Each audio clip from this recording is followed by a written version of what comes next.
Assalamualaikum warahmatullahi wabarakatuh. Apa kabar anak-anak semuanya? Semoga selalu dalam keadaan sehat ya. Hari ini kita akan belajar tentang hidup sehat usia 4-5 tahun dosen pengampu Ibu Elnawati MPD. Indikator pencapaiannya yang pertama, 1. Mengetahui pertumbuhan dan perkembangan usia 4-5 tahun. 2. Mengetahui cara hidup sehat dan bersih. 3. Mengetahui kegiatan yang menunjukkan anak mampu melindungi diri dari kekerasan. 4.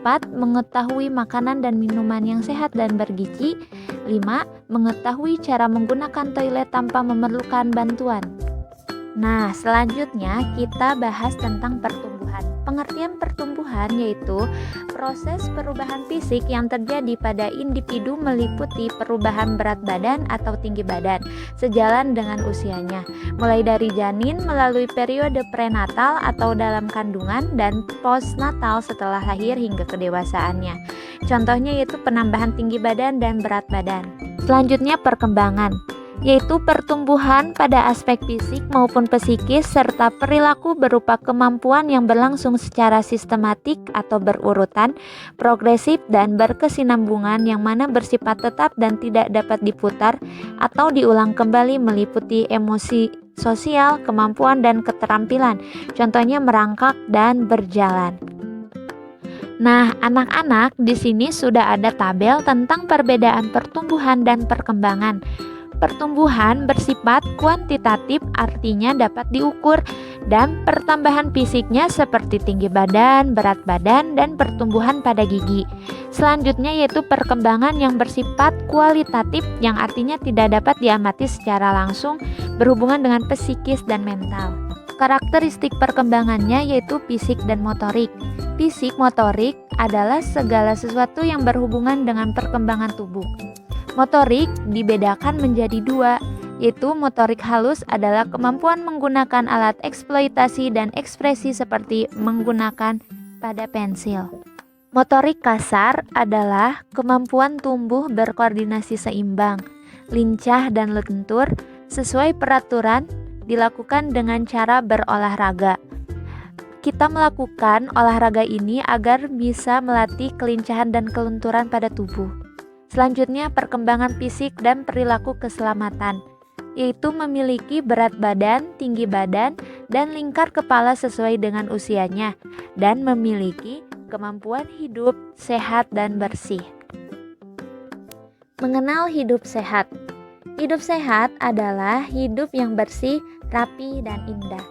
Semua perilaku kesehatan yang dilakukan atas kesadaran sehingga anggota keluarga atau keluarga dapat menolong dirinya sendiri di bidang kesehatan. Contoh kegiatan agar hidup kita bersih dan sehat. Di rumah kita bisa melakukan kegiatan seperti menyapu, mengepel, dan membersihkan meja di rumah agar rumah kita tampak bersih dan sehat. Selanjutnya, kita harus membiasakan untuk mencuci tangan di air yang mengalir. Kemudian, mengkonsumsi makanan sehat dan bergizi agar tubuh kita tetap sehat. Dan jangan lupa untuk selalu melakukan aktivitas seperti berolahraga. Kegiatan melakukan hidup bersih dan sehat, seperti membuang sampah pada tempatnya, menggunakan toilet dengan bersih, dan menjaga kebersihan. Bagian tubuh yang harus dilindungi. Ada 4 area berbahaya pada anak yang harus dilindungi, yaitu bibir, dada, kemaluan, dan bokong. Tidak boleh disentuh siapapun, kecuali orang tua serta dokter dan petugas medis dengan pengawasan.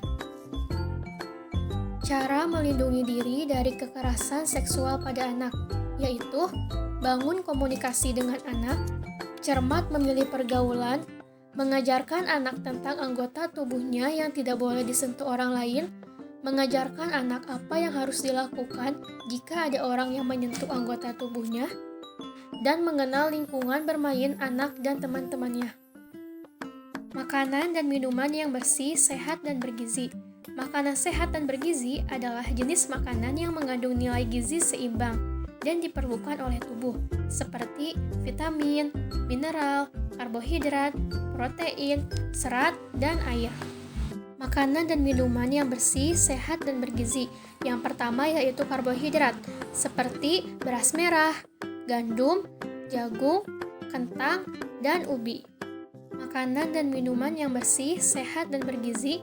Yang kedua yaitu protein, seperti tahu, tempe, telur, dan ikan.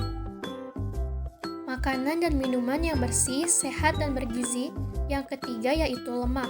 Contohnya seperti kacang-kacangan, alpukat, dan produk susu atau yogurt.